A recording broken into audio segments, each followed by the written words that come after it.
Hello everyone दोस्तों, क्या हाल चाल आप लोगों का। तो आज है हमारा 1000 वीडियोस की सीरीज का 126 वीडियो। फ्रेंड्स, आज का जो मेरा क्वेश्चन रहेगा वो है X square minus one D Y by D x plus में 2xy इज इक्वल टू 1।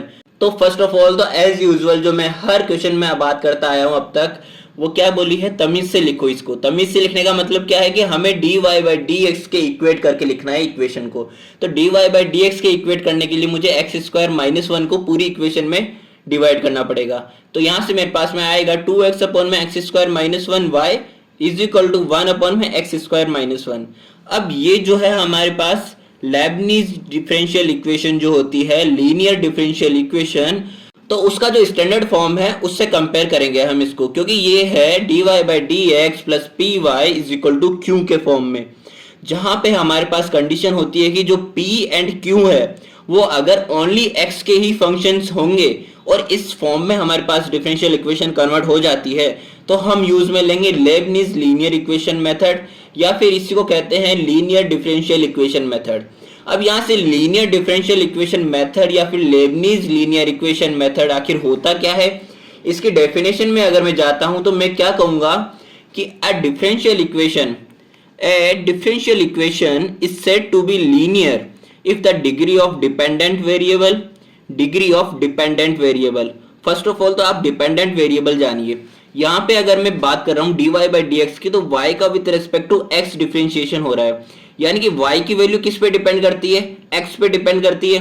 तो मेरे पास में y क्या हो गया, डिपेंडेंट वेरिएबल, एंड x हो गया independent variable.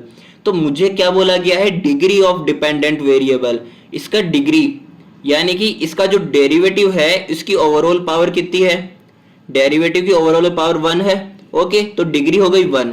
Degree of dependent variable and it's derivative, derivative कौन सा है, फर्स्ट ऑर्डर डेरिवेटिव है ये, तो फर्स्ट ऑर्डर डेरिवेटिव अकर फर्स्ट ओनली, यानी कि दोनों की जो ऑर्डर है और डिग्री है दोनों 1 होने चाहिए। तो 1 है, कंडीशन फुलफिल हो रही है। And not any product of the dependent variable and it's derivative in the equation. क्या बोला गया है, any product of the dependent variable and it's derivative in the equation.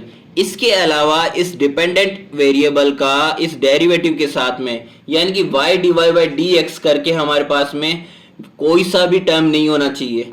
क्या कहा गया है, and not any product of the dependent variable and it's derivative in the equation, यानी कि अगर रहेगा तो ओनली ये ही रहेगा, इसके अलावा कोई भी डिपेंडेंट वेरिएबल यानी कि y and it's derivative y dy by D x करके हमारे पास कोई भी टर्म नहीं होना चाहिए।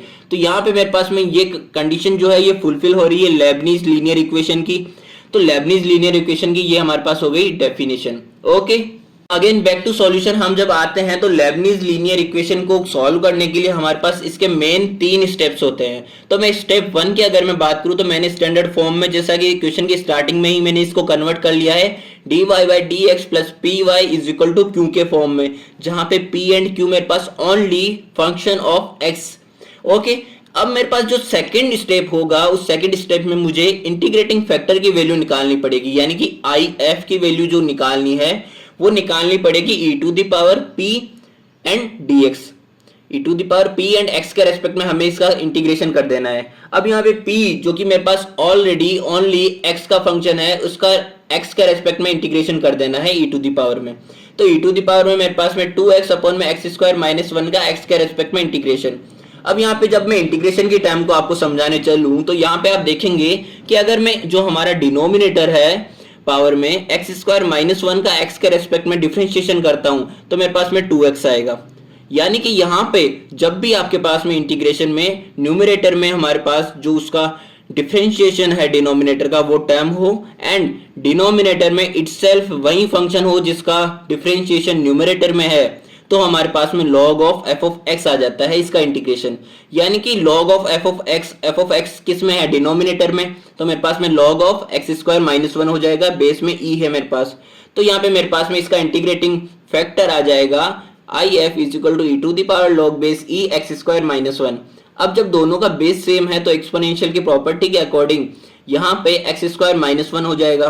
ठीक है, तो देखिए स्टेप 3 पे अगर मैं आता हूं तो मुझे अब सॉल्यूशन लिखना है फाइनली लीनियर डिफरेंशियल इक्वेशन का, जिसके लिए ये एक स्टैंडर्ड फॉर्म है जो कि आपको रट लेनी है कि y को मल्टीप्लाई करना है इंटीग्रेटिंग फैक्टर से, इज इक्वल टू जो हमारा q था RHS में वो भी हमारा क्या था, ओनली फंक्शन ऑफ x, उसको आपको मल्टीप्लाई करना है इंटीग्रेटिंग फैक्टर के साथ एंड देन x के रेस्पेक्ट में इंटीग्रेट कर देना है plus c integrating constant. Okay, तो यहाँ पे y integrating constant integrating factor मेरे पास क्या आया था, X square minus 1 is equal to 1 upon में q क्या था, q की वैल्यू क्या थी 1 अपॉन में X square minus 1 and integrating factor हो जाएगा x square minus 1 and x के रेस्पेक्ट में इंटीग्रेट कर देना है प्लस c।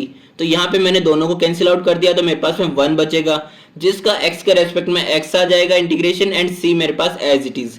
तो ये आ गया मेरा फाइनल सॉल्यूशन किसके लिए, नॉन होमोजीनियस डिफरेंशियल इक्वेशन के लिए।